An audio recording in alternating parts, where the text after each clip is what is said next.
এখন যদি এখানে যদি এই পুলারটা বাঁধাই, তাহলে এর যে মাথাটা আছে এটা কিন্তু এই যে এর উপরে প্রেসার করে, এই যে। তাহলে যদি আমরা শুধু বিয়ারিং চেঞ্জ করি তাহলে তো তার চেঞ্জ করার প্রয়োজন নেই। সেক্ষেত্রে আমরা এরকম একটা নাট যদি এখানে ব্যবহার করি তাহলে কিন্তু আমরা অনায়াসে খুলতে পারবো। সালামু আলাইকুম। শিক্ষার কোনো শেষ নেই। আচ্ছা, এটা একটা বিয়ারিং কুলার, এটা এই একরকম হয় বা এই যে এই একরকম হয়। আর এটা হচ্ছে ফ্যানের আর্মেচার। এর বিয়ারিংটা যদি এখানে খুলি তাহলে একবার ইজি, কিন্তু এ পাশে কিন্তু তারের কানেকশন আছে। আর এই মডেলের এই লুপ যদি কেউ চেঞ্জ না করেন, তাহলে যদি এখানে বিয়ারিং যদি ধরেন তাহলে এই যে বিয়ারিং এর যে মাথা, এই যে এটা কিন্তু এখানে চাপ খায় কিন্তু তারটা কিন্তু নষ্ট হয়ে যাবে। যদি এই ধরনের পুলার ব্যবহার করেন তাও কিন্তু একই দেখা যাচ্ছে। আপনার এই যে এখানে বাঁধানোর পরে এটা কিন্তু এখানে টাচ করবে, তাহলে কিন্তু এর তারটা কিন্তু নষ্ট হয়ে যাবে।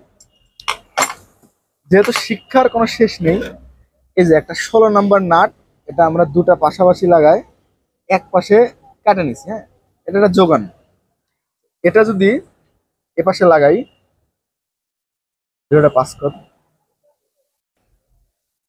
এটা যদি এ পাশ দিয়ে আমরা তারটা যদি সুন্দর করে বাইর করে নিই, নিয়ে যদি এই যে এখানে যদি একটু প্যাচটা ধরা দিই, এটা 2 প্যাচ 3 প্যাচ ধরলেই চলবে। হ্যাঁ, এখন যদি এখানে যদি এই পুলারটা বাঁধাই, তাহলে এর যে মাথাটা আছে এটা কিন্তু এই যে এর উপরে প্রেসার করে, এই যে।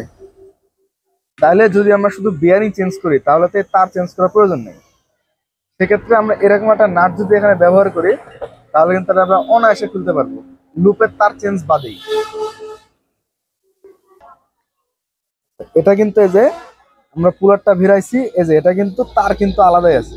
আমাদের পুলারটা ভিড়ছে কিন্তু এই যে এই পজিশনে। এখন যদি আমরা এটা ঘুরাই,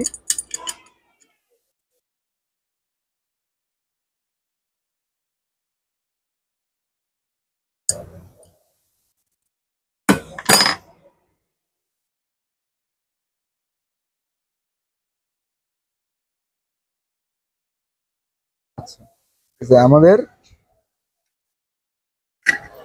বিয়ারিংটা কিন্তু খুলে গেছে, দেখেন।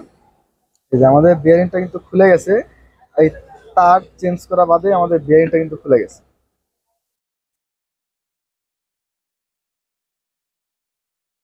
এই যেটা বের করে নিলাম, এই যে বিয়ারিংটাও সুন্দর বের হয়ে গেল। এই যে কোনো রকম তারের এখানে কোনো স্ক্র্যাচ বা তার কোনো ট্যাপ বা কোনো রাবার নষ্ট হয়নি, ইনসুলেশন নষ্ট হয়নি। আমরা আবার যদি বিয়ারিং লাগাই তাইলে এই তার আমাদের চেঞ্জ করা লাগবে না। ধন্যবাদ। এটা হচ্ছে 16 নম্বর নাট, দুটা লাগানো আছে পাশাপাশি জোড়া দিয়ে। আর এই যে এই বিটের মধ্যে একটা শাড়ি কাটে নেওয়া আছে।